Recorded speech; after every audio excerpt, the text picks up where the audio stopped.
greetings to everyone who is attending this very important celebration of the publication of the second edition of شناسنامۀ هزاره. I'm terribly sorry that I have not been able to attend or be in person at this august gathering in Vienna.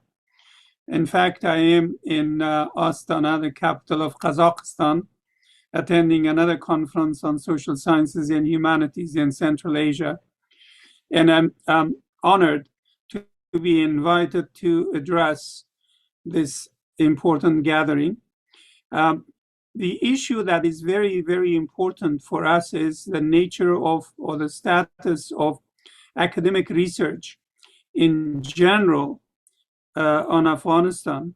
Although in recent decades it has improved tremendously, but still there are huge gaps, especially in the production of reference material and reference books about the peoples of the country. One of the projects that years ago I was hoping we could launch was ethnographic atlas of the country. And that, of course, was not materialized for me, unfortunately. But the fact that the Hazara scholars have launched this particularly important production of the reference book on identification or knowledge about the Hazara community is, again, extremely novel project, because no such thing exists.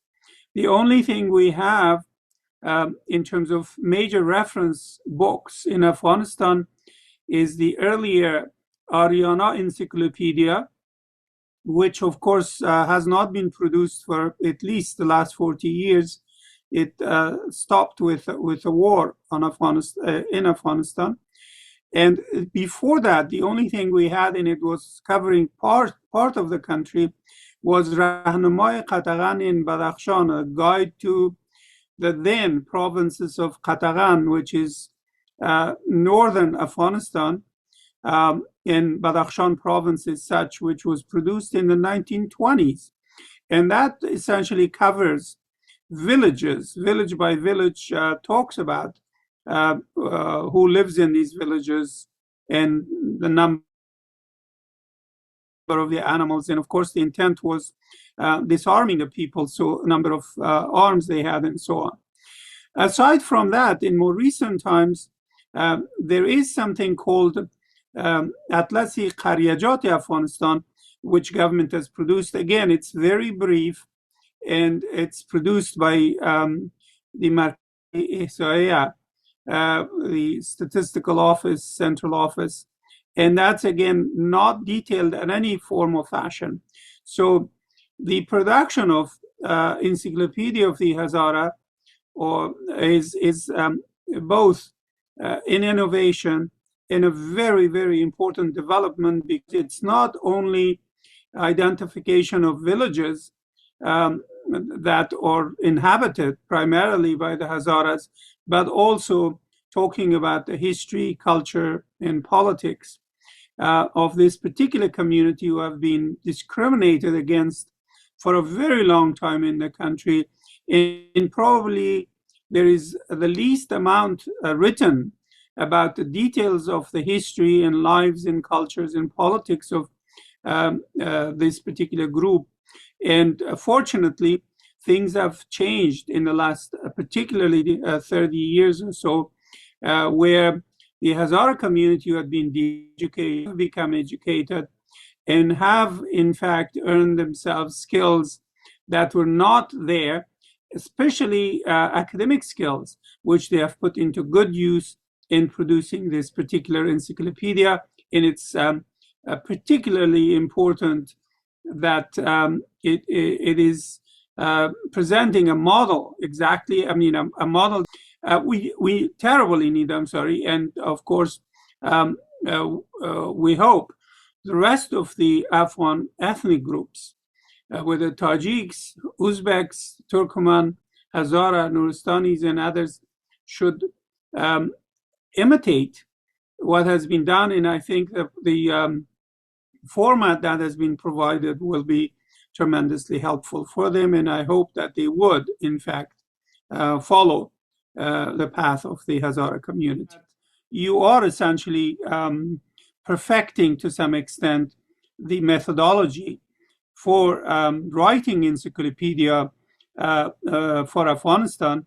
And if the Hazara encyclopedia is produced successfully and completed, the whole 14 volume that are planned, I think will, first of all, would encourage other intellectuals, Afghan intellectuals in general, from whatever ethnic group, and it shouldn't be really an ethnic phenomena that only Hazaras should be writing about Hazaras and Pashtuns about Pashtuns, or Uzbeks about Uzbeks, and so on and so forth. We should be able to produce this knowledge across ethnic groups, and those who have studied other ethnic groups should be able to contribute. We should also mine the international scholars who have worked in Afghanistan in parts of the country, their work, and help render those in vernacular languages of Afghanistan about all ethnic groups. So I think the fact that we will have a template, the Hazara Encyclopedia essentially will provide a template that can be followed by all other ethnic groups and by scholars in general. And this is common. And is eventually, I think what we need is an ethnographic atlas of the entire country, an encyclopedia that is comprehensive of all groups in the country and all people living in that country. Again, both in terms of their historical place in these societies, their geographical locations, and their cultural practices, and not focusing only on differences, but also stressing commonalities. There is so much that is in common, and I think that has come up. And I think there's very little that is unique these days in Afghanistan, and we should acknowledge those commonalities, and that would be a very good start. And I hope that the Hazara Encyclopedia will practice that. Is they would, where there are commonalities, stress them and say what those commonalities are with the Pashtuns because of proximity, or in places with the Uzbeks or with the Tajiks, where they're closer and they have had intimate relationship with each other. I wish a very successful starting or inaugural ceremonies for this encyclopedia, and I thank every one of the scholars who have contributed to this important volume, and everyone who has contributed financially to the success of the Hazara Foundation, and everyone else who are the well-wishers. All the best to them, and wish you a productive gathering.